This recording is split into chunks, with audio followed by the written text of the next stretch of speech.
직사광선을 심하게 받은 일사병. 그래도 남자야. 자기가 갖고 있는 거 끝까지 믿어.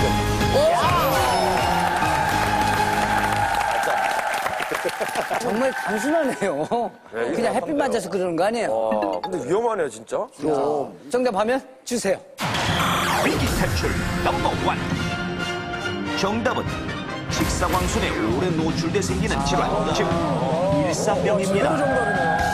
요즘같이 뜨거운 여름, 높은 온도와 직사광선에 노출돼 생기는 일사병에 대해 여러분도 한 번쯤 들어본 적이 있으실 텐데요. 앞서 만나본 잔디처럼 감기 등으로 면역력이 떨어진 상태에서 직사광선 아래에 오래 서 있다가 현기증이 나며 실신하는 것이 여러분이 잘 알고 계시는 일사병의 일반적인 증상입니다. 하지만 부자씨처럼 햇볕 아래에서 걷거나 일하는 경우 체온을 유지하기 위해 심장이 무리하게 뛰다가 결국 급성 심전증으로 인한 사망으로까지 이어지기도 하는데, 그렇다면 우리의 몸이 직사광선에 계속 노출될 경우에는 얼마나 위험해질까요? 하루 중 직사광선이 가장 강한 시간인 오후 1시. 현재 기온은 34도. 야, 너무 더워. 빌딩 옥상 표면의 온도는 38도인 상황에서 두 실험맨의 심박수와 체내 온도의 변화를 관찰해 보겠습니다. 먼저 햇볕에 노출되기 전 두 실험맨의 심박수는 분당 85와 80인 상황. 이제 햇볕 아래에서 30분 동안 가벼운 걷기 운동을 해보겠습니다.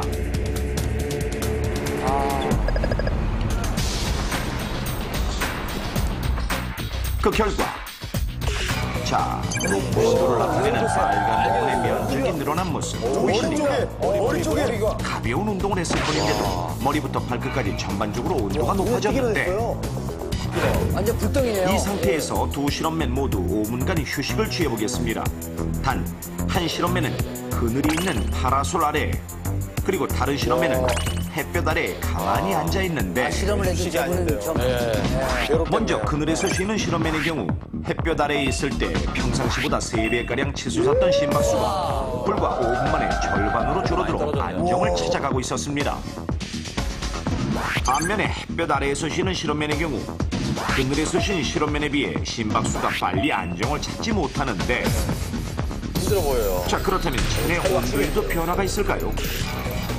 열화상 카메라로 확인한 결과 두 사람의 온도 차이가 확연하게 보이는데, 야, 아니 몇 걸음 차인데. 그늘 아래에서 쉬는 실험맨은 열이 떨어진 상태지만 햇볕 아래에서 쉬는 실험맨의 경우 상반신과 머리 전체의 열이 그대로인 상황.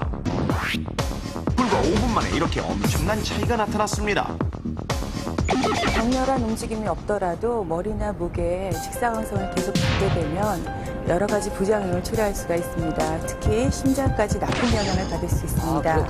심장 박동수의 30% 이상이 증가되는 경우에는 수시간 내에 인체에 치명적인 손상을 가져올 수 있다는 보고도 보고된 바 있습니다. 땀을 흘리는 운동을 한 후 직사광선을 피할 수 있는 곳에서 단시간 동안의 휴식을 취하는 것으로도 일사병을 충분히 예방할 수 있는 방법일 수 있고요. 그렇다면 일사병의 위험을 줄이기 위한 효율적인 복장은 무엇일까요?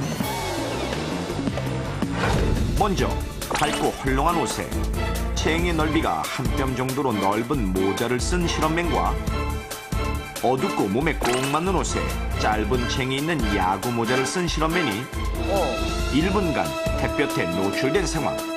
자, 과연 어떤 결과가 나타날까요? 옷의 색깔과 햇볕에 노출되는 면적만 다를 뿐인데 불과 1분 만에 나타난 차이가 보이십니까? 화면에서 볼 수 있듯이 챙이 좁은 야구 모자를 쓴 실험맨의 경우는 머리와 목의 온도가 올라있고, 챙이 넓은 모자를 쓴 실험맨은 마치 그늘에 있었던 것처럼 머리에 온도 변화가 전혀 없습니다. 따라서 이렇게 챙 길이가 8cm 이상인 모자를 쓰면 머리와 목의 온도를 효과적으로 낮출 수 있으며 몸에 내리쬐는 직사광선의 70% 이상을 차단할 수 있다는 사실. 그렇다면 일사병을 예방하는 또 다른 방법으로는 어떤 것들이 있을까요? 우선 직사광선이 강한 오후 1시와 3시 사이에는 가능한 한 외출을 피하도록 하며 휴대용 물통을 소지해서 적어도 30분마다 수분을 섭취해야 합니다. 이때 콜라나 커피와 같은 음료는 오히려 탈수를 일으키므로 피하고 땀과 함께 빠져나간 염분을 보충하도록 이온 음료나 주스를 섭취해주는 것도 좋습니다. 그렇군요. 또한 어린이와 노인의 경우는 땀 배출 능력이 부족해 일사병에 걸릴 위험이 훨씬 높으므로 더욱 주의해야 합니다. 그리고 만약 햇볕 아래에서 쓰러진 사람을 발견할 경우 빠른 응급처치가 필요한데 일사병으로부터 사람을 지키는 응급처치법 지금부터 넘버원에서 알려드리겠습니다. 알려주세요. 우선 환자를 바람이 잘 통하는 시원한 장소로 옮기고 단추나 벨트처럼 몸을 조이는 것을 풀어 혈액순환이 잘 되게 해줍니다. 다음으로 똑바로 눕힌 상태에서 다리 쪽을 높여줘야 하는데 이렇게 해야 피가 머리 쪽으로도 잘 전달될 수 있기 때문입니다. 허리띠를 풀면 부끄럽긴 할 그리고 거예요. 무엇보다 높은 체온을 빨리 떨어뜨리는 것이 중요한데 이때 얼음을 이용하게 되면 혈관이 수축하고 열이 배출되지 못해 상태가 더 악화될 수 있기 때문에 심장에서 먼 곳부터 천천히 차가운 물수건으로 닦아줘야 합니다. 만약 환자가 의식이 있다면 물이나 이온 음료 등을 마시게 해서 수분과 염분을 보충해줘야 하지만 의식이 없다면 절대로 먹여서는 안 됩니다. 그렇군요. 억지로 물을 먹이면 기도로 들어가 더 위험해질 수 있기 때문에 빨리 병원으로 옮기는 것이 좋습니다. 또한 한 번 일사병 증세를 보인 사람은 또다시 발병할 확률이 높기 때문에 24시간 내에 뜨거운 햇볕에 노출되지 않도록 더욱 주의해야 합니다. 뜨거운 여름이 시작된 지금 당신도 일사병의 빈둥에 노출돼 있다는 사실 절대 잊지 마십시오. 여름철에는 말이죠. 남녀노소 가릴 것 없이 누구한테나 일어날 수 있는 일입니다. 그렇죠? 조심해야 되겠어요. 맞아요. 네. 저도 평소에 이런 야구 모자를 많이 쓰는데 아무 도움이 안 되네요. 농철 씨 모자 같은 경우는 아예 뭐 쓰나만 하죠. 쓰나만 하겠네요. 자, 계속해서 다음 문제 풀어보겠습니다. 문제 주세요. 산업 현장에서 끊임없이 일어나는 무시무시한 사고들. 우리의 소중한 생명을 지키기 위해 한국산업안전보건공단과 위기탈출 넘버원이 나섰다. 신입사원 백수호의 위험한 출근.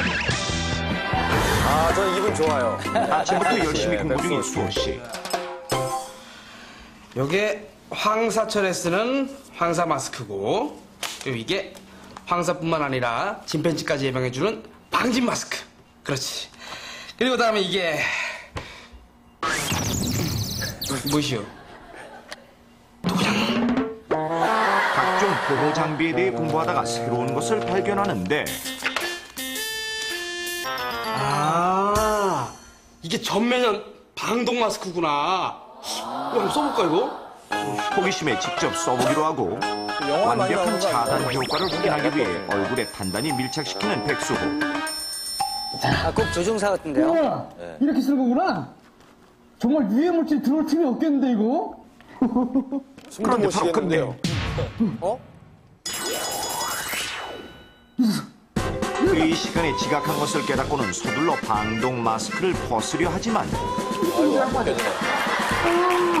단단히 밀착시킨 탓인지 쉽게 벗겨지지 않고 아, 쓰고 가나요? 잠시 후 회의 시간. 오늘은 아까 말씀드린 대로 업무 분담해 주시고요. 근데 백수호 씨는 뭐 하느라 이렇게 늦어요? 아까 사무실에 분명 있었는데. 바로 그때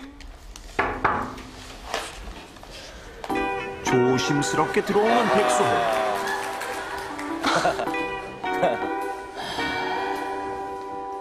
백수호 씨, 뭐예요 그게?